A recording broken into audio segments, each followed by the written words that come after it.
Imagine you are standing at the edge of a vast, obsidian black lake. The air is perfectly still, heavy with the scent of damp earth and coming rain. There is no wind, yet you feel a shiver that starts at the base of your spine and crawls slowly up to your neck.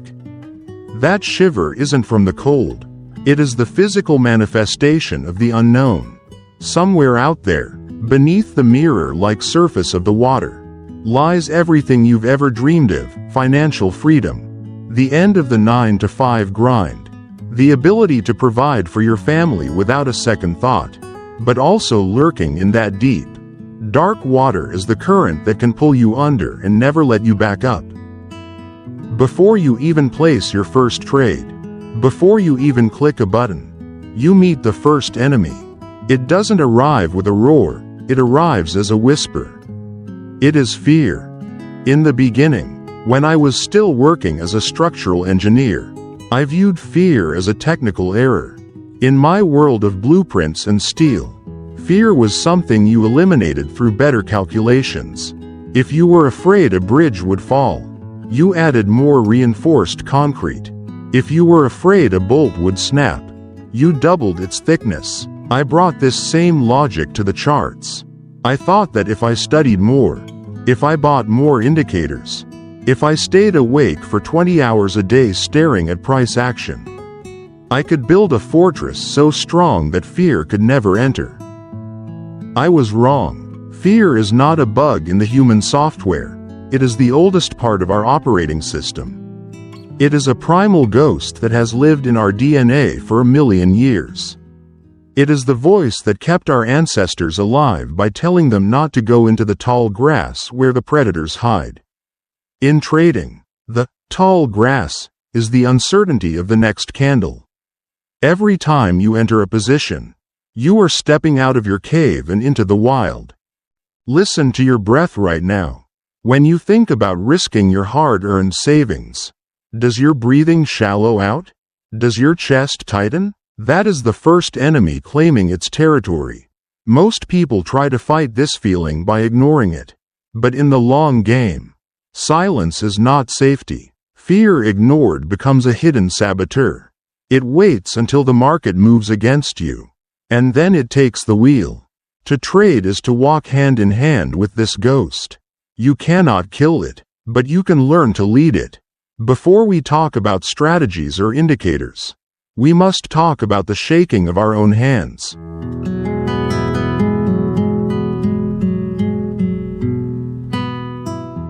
The most obvious face of the first enemy is the fear of loss. On the surface, we tell ourselves we are afraid of losing money. We count the dollars, the rent, the car payments, and the savings. But if you listen deeper, you'll realize that the money is just a symbol. What we are truly afraid of losing is our security and our identity. When you lose a trade, it's not just digits disappearing from a screen. It feels like a piece of your future is being stolen. Every red trade feels like a brick being removed from the house you are trying to build for your family. As an engineer, I was used to things being permanent. A building stayed where you put it. But in the market, your work can vanish in a heartbeat. This creates a terrifying sense of instability. I remember the first time I lost a significant amount of money. It wasn't the number that hurt the most, it was the silence that followed. I sat in my room, the blue light of the monitor reflecting off my face, and I felt small. I felt like a fraud. I realized that my fear of loss was actually a fear of being less. I feared that if my account went to zero, I would be a zero too. This fear does something dangerous to your brain. It makes you stop seeing the market clearly and starts making you see threats everywhere. When you are terrified of losing, you become a deer in the headlights. You see a perfect setup, but you don't take it because you are paralyzed by the memory of the last loss. Or, even worse, you enter a trade, and the moment it moves 1 pip into the red, you panic and close it, only to watch the market soar to your target without you. To conquer the fear of loss, You have to change the sound of the loss in your head. You have to stop hearing it as a disaster and start hearing it as the cost of admission. Think of a shopkeeper. They have to pay for electricity, rent, and inventory before they can sell a single item. Those are losses, in a sense, but they are necessary expenses. When you stop protecting every cent as if it's your last drop of water in the desert, the first enemy loses its grip. You move from a place of scarcity to a place of management. You are no longer a victim of the loss. You are the manager of the risk.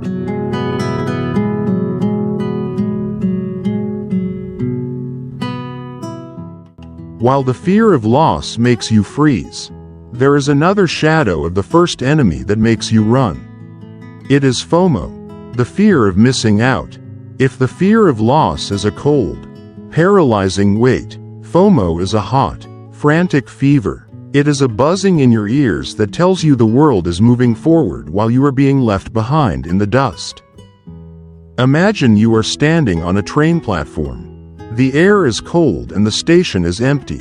Suddenly, a magnificent train, glowing with golden light and filled with the sounds of cheering people and celebratory music, roars past the station. You don't know where it's going. You don't have a ticket. You haven't checked the schedule. But the sight of that movement, that success, passing you by, creates a violent itch in your soul. You feel like if you don't jump onto that moving train right now, you will be stuck in this cold station forever. So, you leap. You grab onto a railing with your bare hands, only to find that the train is actually headed toward a cliff. In the world of trading, this golden train is a vertical green candle. It's a hot tip on a forum. It's the news that a certain coin is mooning. When FOMO takes hold, your heart rate accelerates. Your vision narrows until you can only see the price moving away from you.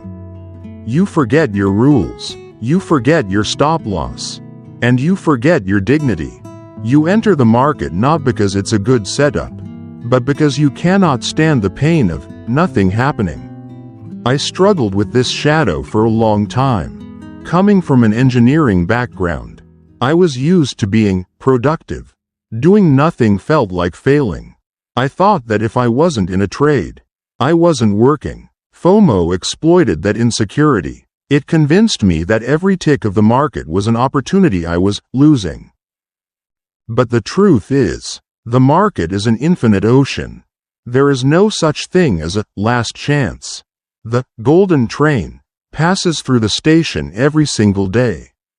Thousands of times. The only way to lose is to jump on a train you haven't prepared for. You must learn to find peace in the waiting.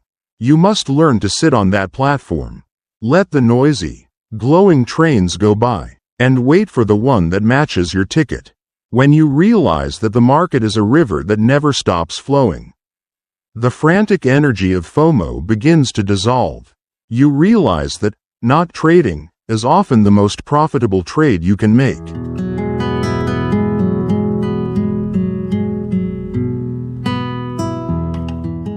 The fourth part of our struggle is the most intimate and the most difficult to overcome. It is the fear of being wrong. For many of us, especially those who have been successful in other careers, our self-worth is tied to our intelligence. We are the smart ones. We are the people who have the answers.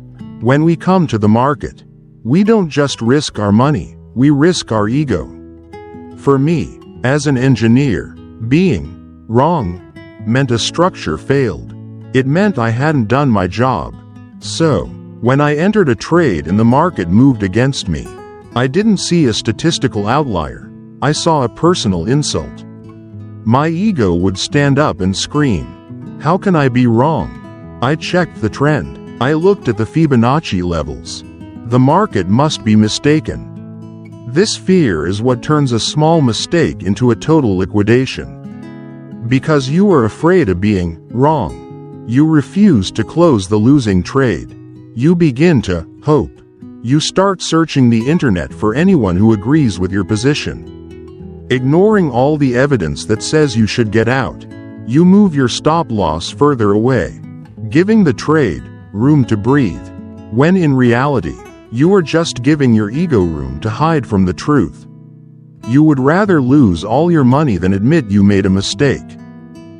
This is the God complex of the trader. We want to be prophets. We want to be able to point at the screen and say, "I knew that would happen." But the market doesn't care about your predictions. It is a chaotic sea of millions of conflicting opinions. It is not a test of your IQ. It is a test of your flexibility. To defeat this fear, I had to commit intellectual suicide. I had to kill the part of me that needed to be right. I had to adopt the mindset of a scientist. A scientist doesn't get angry at a chemical reaction if it doesn't do what they expected. They simply record the data and adjust the experiment. When you accept that you will be wrong at least 40% or 50% of the time, the fear of being wrong loses its power. You stop defending your trades as if they were your children. You treat them like soldiers. Some will survive, and some will fall, but the only thing that matters is winning the war. When you are no longer afraid of being wrong, you gain the ultimate freedom, the freedom to be objective.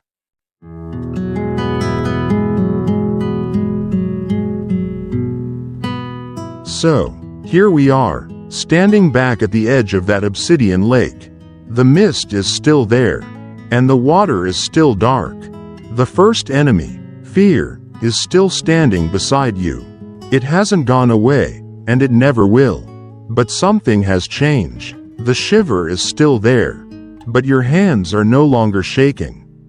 You have looked at the anatomy of your loss and realized that money is just a tool, not your identity. You have looked at the shadow of FOMO and realized that the market is an infinite river, not a dying flame. You have looked at your ego and realized that being wrong is just a part of the process, not a stain on your soul. Conquering fear in trading is not about becoming a brave warrior.